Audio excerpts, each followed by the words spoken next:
President Moon's visit reaffirmed the alliance between the two countries and marked the start of a personal friendship with President Trump. Our Jung-hee gives us a wrap-up of what the two leaders discussed and what needs to be worked out.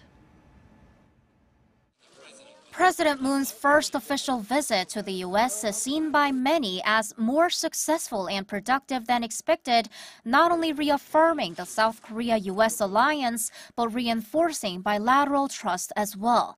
President Moon was able to build trust and a personal rapport with President Trump, which will relieve some uncertainties after a months-long standstill on issues facing Seoul and Washington. At the top of the agenda was the threat from North Korea. The two leaders agreed to make the North their #1 priority and to use both pressure and dialogue to denuclearize the regime. That means sanctions will only be used for the peaceful denuclearization and reunification of the Korean Peninsula, and that Seoul and Washington will be open to dialogue with Pyongyang. The U.S. also promised to provide extended deterrence over the Korean Peninsula and, when certain conditions are met, to transfer wartime operational control of South Korean forces to Seoul as soon as possible. But a few things still need to be discussed, one of them being trade.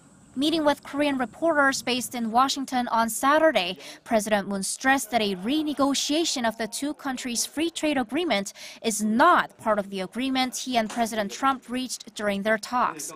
The two sides did express differences on the FTA. The U.S. brought up deficits, especially in steel and automobiles, while Korea claimed the FTA works to benefit both sides.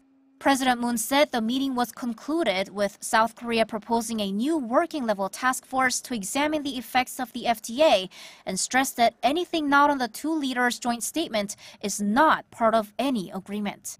Regarding the deployment of the U.S. missile defense system THAAD on the Korean Peninsula, President Moon clarified his stance that he respects the decision made between the two countries, but emphasized that observing the due process of law will help further develop their alliance.